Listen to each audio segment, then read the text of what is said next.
Hi everyone, we are from 6th group and today we would like to deliver about sentences as argument.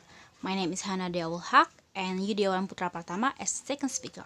So let's just check this out to start our material. Okay, so the outline for today are full statement clauses, question clauses, infinitive clauses, gerund clauses, non-factual clauses, verbal nouns, comparing type of clauses, and synthetic ambiguity.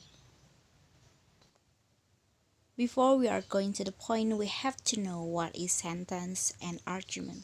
So, sentence defined as a composite of inflection and proposition. And a proposition consists of a subject and a predicate.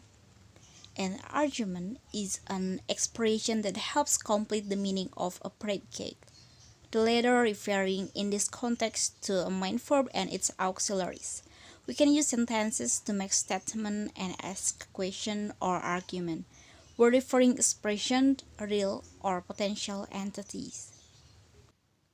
There are several kind clauses depend on the predicate, verb or adjective.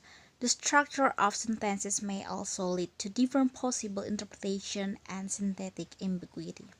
First is knowledge or ignorance of possible fact. The example of sentences are: Ivan knows that we are here. I doubt if the game will start on time.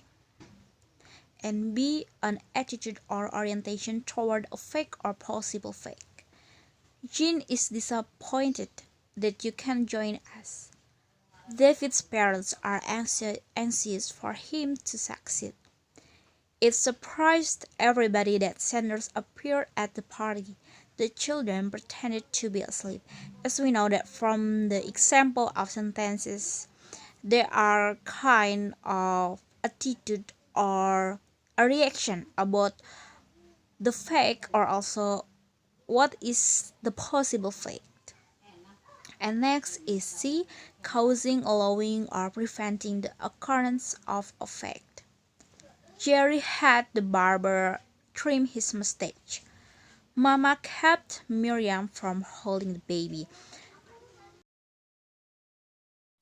The second sentence, Mama kept Miriam from holding the baby, is one of the example of preventing sentence because Mama want to preventing the accident that can caused by Miriam. Maybe she can falling for some time or soon. And next is the perception of fact. I saw Mr. Hall come out of the garage. Ruth heard a baby crying. So Mr. Hall and Ruth makes a kind of perception of the is saying something about a fact or possible fact. Lily says that she will be a little late. Please tell us if you feel ill. So it means the subject has to say about the future event. And the last is F, beginning, continuing, or termination of a possible event. The example is Merlin quit smoking. Suddenly it started to rain. So that's it for the introduction, and let's begin to the first outline. First is full statement clauses. I have two kind of sentences that are A and B. In A are even announced the answer. Sally forgot her appointment. The judge announced their decision to the eager contestant. We can see in the bold word there are the noun praise is object of the verb, and the structure of this kind of sentences are affected, predicate, and theme. For example, Ivan as the affected and nouns as the predicate and theme is about the answer. And second sentences are B. Even knows that we are here. Sally forgot that Sarah was waiting for her. The judges announced to the eager contestant that they had reached a decision. So these kind of sentences are a clause occurs in the same place and with the same role. And the structure is a little bit different from the first sentences. affected, predicate, and as theme. As theme, it means as subject and theme. There are two kind of theme, like it consists of theme and place. The as theme or clause introduced by the meaningless word that the rest of the clause identical with a sentence standing alone. All of these sentences or clauses are statements in which propositions are presented as fact. Note that the subject of the clause, if a personal pronoun, like I, he, she, we, they, can have all the modification of the main verb. So it can conclude that first, a clause that has this characteristic, such as subject pronoun as subject and full possibility of verb modification, is a full clause. Second is a combination of adjective and preposition may be followed by an abstract complement. For example are aware of the problem, disappointed in the result, sorry for the trouble. So the both word is the example of adjective and preposition. Third is clauses can occur in subject position. Non-phrases can be replaced by clauses. For example, that Jan come to the party surprised everybody. It surprised everybody that Jan come to the party. Second is question clauses. So there are two kind of question. Like we can see from the screen, there are information question and yes/no question. In information question, as well as statement are appear in other sentences. For example, like I wonder when the concert was, and the question would be like, when was the concert? Second is Robert doesn't know what time it is, and the question could be like, what time is it? And do you remember where you put the ticket? It could be another question like, where did you put the ticket? So we can make the question from the statement or from the information, so it could be named as information question. Okay, next is yes/no question. The word that introduces the embedded clause is if and which. For example, is I doubt if George knows the answer, and the question would be like, does George know the answer? Please tell us if you feel ill. The question could be like, do you feel ill? A yes/no question may present two or more alternatives. Will your friends stay or leave? When such an alternative question is appear, it is introduced with the word whether. For example, I wonder whether your friends will stay or leave. The question will be like, have you heard whether we get a holiday or not? Next is, do we get a holiday or not? So maybe all of you guys wondering why the name is yes/no question. Maybe you guys have known about this material in before grade. So I would like to just give some information that why the name is yes/no question. So the question will be start by do or does, and the answer is yes I do or yes she does. So that's why the name is about yes or no, because the answer will be about yes or no. Third is infinitive clauses. The sentence with expert contain one kind of reduced clause, an infinitive clause.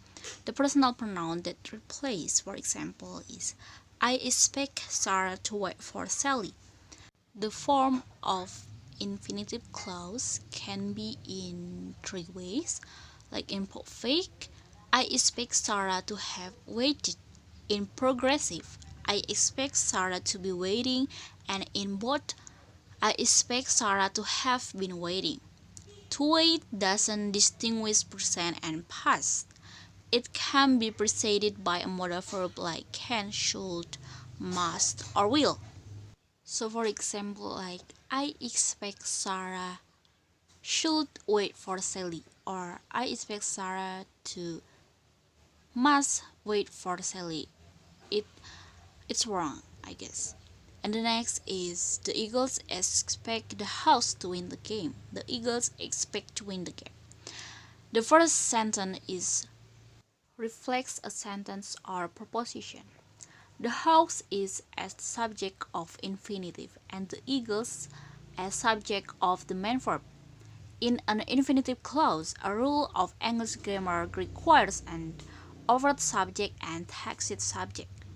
Overt subject is when the subject of the infinitive is different from the subject of the main verb, and tacit subject if the subject of the infinitive is the same as the subject of the main verb. In the first sentence above, the infinitive clause has an overt subject, that is the house, and in the second sentence, the infinitive clause has a tacit subject, it's the eagles. Here are more sentences with infinitive clauses that have tacit subject. I intend to get a haircut. Joyce likes to sing. Certain adjectives also occur with an infinitive clause as complement. David's parents are anxious for him to succeed, and David too is anxious to succeed. If the clause has an outer subject, it's introduced with the preposition for. For example, is Martin decided to ask for help? So the overt subject here is Martin, and the proposition is for. When an infinitive clause is the object of a certain small group of verbs, the preposition to doesn't appear.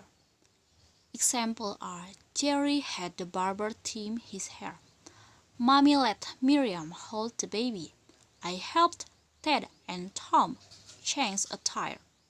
The infinitive clauses after had and let do not have the word to, and infinitive clauses after help need not have to. Note that the barber, Miriam, and Ted and Tom are replaced by him, her, and them, respectively. Fourth is gerund clauses. A gerund clause has a verb with the suffix ing. Note the following paired sentences in which the same verb is followed by infinitive clause and gerund clause. The subject of gerund is the same as the subject of the main verb.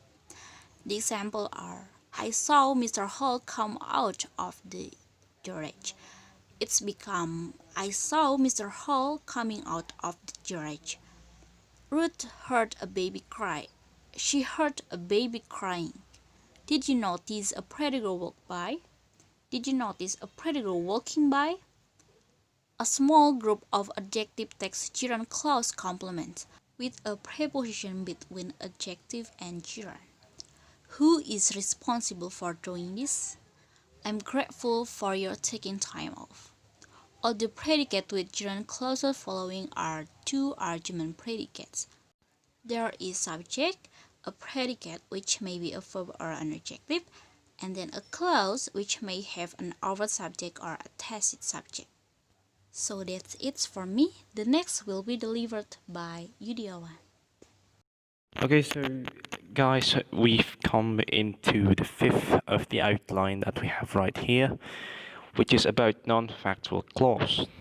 In here, we are being seen that there are three examples of a sentence that we have right here, so please watch carefully. So we have 35A, 35B, and 35C. In 35A, I insist that Ronald works very hard. In 35B, I insist that Ronald work very hard. In 35C, I insist that Ronald should work very hard. From those examples, we have to see that 35A is different from 35B and 35C. But 35B and 35C are quite alike in what they say. In 35A, the subject I insists that a certain fact is true. In the other two sentences, that embed clause tells what the subject maintains or to be a fact. In 35A, embed clause contains information that is presented as true at the same time of utterance.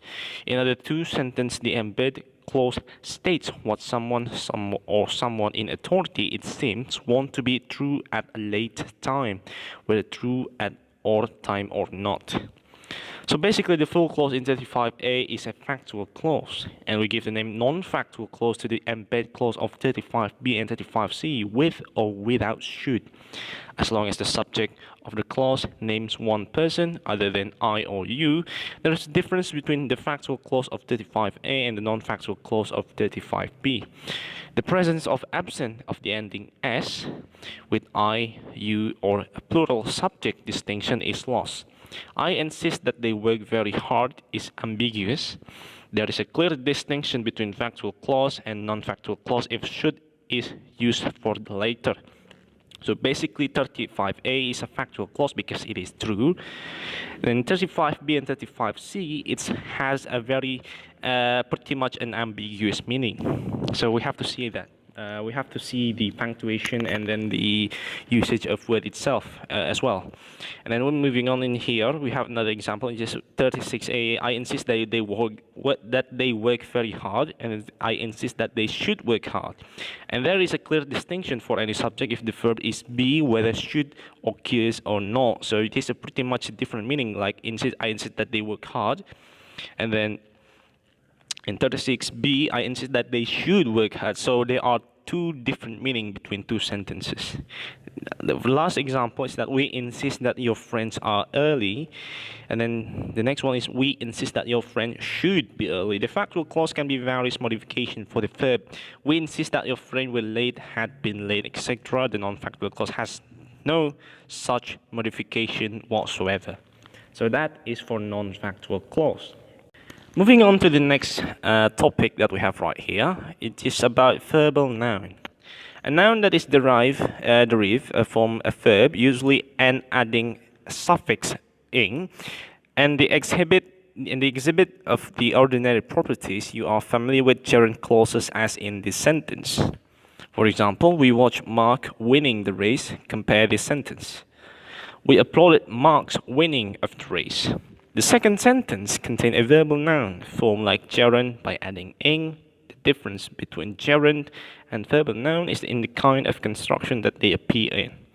The subject, the verbal noun, is typically possessive, and the object of verbal noun is preceded by of. All verb form a gerund by adding ing, verb ing. Verbal nouns are formed in a number of different ways, but are always distinct from gerunds.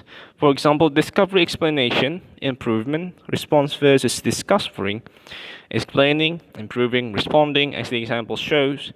When the verb requires a preposition before a following object, the verbal noun keeps the same preposition. If the verb is not followed by a preposition, the verbal noun instead of. For example, I enjoy our conservation. We converse. Your response to that question was brilliant.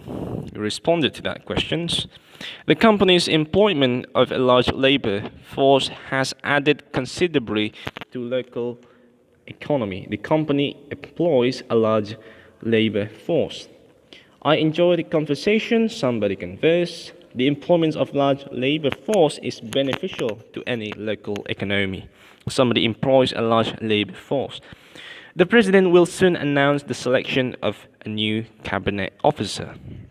Somebody will select. And then here is the summary of the clause structures discussed in this chapter. Like for example, in here that we have full statement clause. In full statement clause with overt subject, they know that I opened the letter. It's strange that they aren't developing a new product. And then we have an full question clause with overt subject. I can't imagine what Marlene wanted. Hector didn't tell us if they are developing a new product. And then we have a non-factual clause. I demand that your bill should be paid. In the infinitive clause, it would be impossible for them to develop a new product. When in the subject subject, they hope to develop a new product. In gerund clause, we have they watched me opening the letter. I denied opening the letter for tacit subject. I suggested the opening letter. Developing a new product takes a long time. Lastly, it's a verbal noun. For the subject, we have they excused my opening of the letter. The development of product took a long time. And for the tacit subject, We have I defended the opening of the letter, and the development of a new product is not easy. So we have to see that there are some distinct from the verbal noun itself, like in the previous outline that we have here, like in non-factual clauses, that verbal noun as well has the distinguished point of view that they have in verbal noun. So next in our list, we have comparing types of clauses. In here, different kind of clauses can present different kinds of meaning, but this is obviously only when same predicate can be accompanied by the different kind of clauses. The verb agree, for instance, can be followed by an infinitive clause and a full clause. For example, like we agreed to meet again next day. We agreed that we would meet again the next day. We agreed that the prices are too high nowadays. The verb agree, followed by an infinitive clause, indicates a commitment on the part of subject to do something. 47a is about our commitment to meet the next day. That is really all that can be expressed by the infinitive clause after agree. A full clause can be expressed all kind of facts and possible facts, including commitment on the part of subject. There is no much difference between 47a and 47b. However, 47c is not about a commitment, but about knowledge of or belief that we hold in common. Some other verb that can take a full clause or infinitive clause are decided, expect, hope, resolved, and this will be founded in the chapter 9, contain a larger discussion about verb that express commitment to do something. We have another example in here. We convince Herman to throw away his smelly old pipe. We convince Herman that he should throw away his smelly old pipe. We convince Herman that he didn't know what was he talking about. Unlike agree, convince is followed by an infinitive clause with overt subject. We convince another person to do something, that is, we use language successfully with another person, causing him or her to do something. We can also use language successfully with somebody, causing him, to her or her, to accept the truth or validity of some statement. That's what the full clause expresses in 48b and 48c. Note that 48a implies that Herman threw away his pipe, but 48b goes only as far as accepting that this is the right action. The verb remain is syntactically like convince. If you replace convince with reminded in 48a until c, you will find that the infinitive clause and full statement clause have the same senses, that the same relation to each other. Of course, remind is semantically different from convince through its shares and for the sense of using language successfully in another person. How do the two verbs differ? Gerund clauses and we have another example in here, in matter of fact, like for example in 49a, your son admitting breaking our window. Your son admitted that he broke our window. Your son admitted that this ball is his. The verb admit, as used here, indicate use of a language, generally in response to someone's question or accusation. Admit plus an infinitive clause denotes the use of language about an action performed by the subject. The full clause can be expressed by the same action. 49b is essentially the same as 49a, but it can express any putative fact, as in 49c, similar verb, infinitive verb, and joining clause. And for the last example that we have right here, is that the museum wouldn't allow us to photograph the exhibit. The museum wouldn't allow photographing the exhibit. With allow, the verb listed below, the infinitive, is used when there is an overt subject for the verb is included. Here, photograph. There must be a subject. It has to be started who or is not allowed to photograph. The gerund clause is used to avoid mentioning the specific person, allowed or not allowed to photograph the exhibit. The statement applies to all people.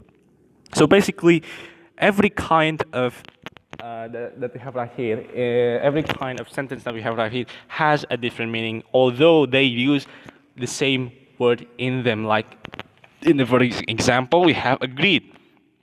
But the next thing that you have to know is that what goes after agreed? Is it like we agreed to meet again the next day, and then we agreed to that we wouldn't meet again in next day? So the thing that will be differ the meaning of the word itself is after the word that we came out, like the clause, what the clause used, like the infinitive clause, full clause, factual clause, non-factual clause, and gerund clause. So we have to see what goes after the word that we have to see that we are highlighting. So that is for comparing type of clauses. And then lastly, we have syntactic ambiguity. And syntactic ambiguity, also called structural ambiguity or grammatical ambiguity, is the presence of two or more possible meanings within a single sentence or sequence of words, as opposed to lexical ambiguity, which is the presence of two or more possible meanings within a single word. For example, we have right here in A, construction containing the coordinator and or, John and Mary or Pat will go. We'll have bacon or sausage and eggs. So the meaning that we have right here in 51 is that John and Mary or Pat, John and Mary or Pat, bacon or sausage and eggs, bacon or sausage and eggs. So the meaning is pretty much ambiguous. It could be John and Mary. It could be it could be Pat. So that's the ambiguous. The ambiguous highlight is pretty much clear. Like it could, for example, in the first sentence that we have John and Mary or Pat will go. So it could be John. So it could be only John and Mary. It could be Pat as well, or it could be John or Mary or Pat. So the ambiguous is pretty much clear. The construction containing coordinates and or. That's for the first example. The second one is that the coordinate headed with one modifier. And here we have the only people left were old men and women. The postman left a letter and a package for Ellen. So in the 53, the example of number 53 is that old men and women. It could be old men and women. So it could be both kind of way. It could be old men and women. It could be old men and women. It could be old men and old women. So that's kind of two highlight, And then we have a letter and a package for Ellen, or it also could be a letter and a package, and it also could be for Ellen. So that's for the coordinator with head with one modifier. And lastly, but we have a head with a coordinate modifier. Like for example, 55, your essay should contain 4 or 500. It could be literally 4 or 500, 400, or even 400 and 500. There's actually much more example that we have in handbook, but you can also see it by yourself because I think there's pretty much a lot of them that it will be too much on our PowerPoint, so we will not really putting all of the example from the handbook into this presentation. So you can check it on the handbook. It's about the sentence as grammar, and you can search it in the syntactic ambiguity section. And then for the conclusion that we have right here, you have to see that from the material that we have right here, a sentence can be an argument in larger sentence. Embed clauses may incorporate statement or question and factual or non-factual material. They may have an explicit overt subject or not. Otherwise, the different clause structures do not differ semantically from one another. Rather, the selection of any clause structure is determined by the predicate of the larger sentence. The full clause can express a wider range of meaning than a reduced clause. Comparing intimidative clause and gerund clause, the latter seems to be express more certain involvement of an agent in the action and greater duration of actions.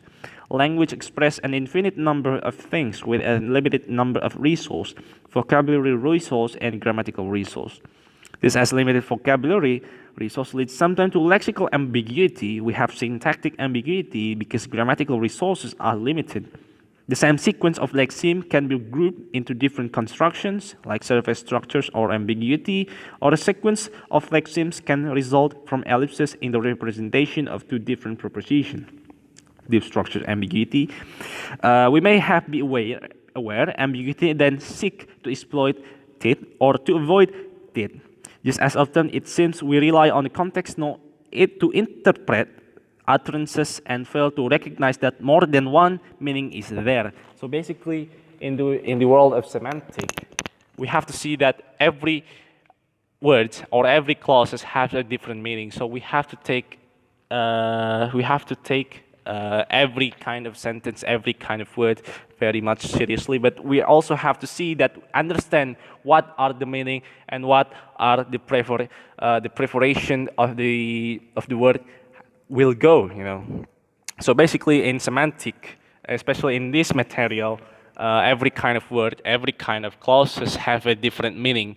So yeah, so the main point of this presentation is that we have to understand the meaning itself, because one word or one clause or even one sentence can have a lot of meanings regarding about the clauses itself.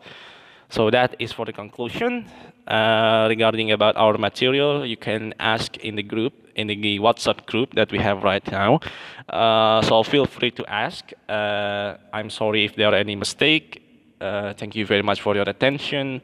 Billahi taufiq wal hidayah. Wassalamualaikum warahmatullahi wabarakatuh.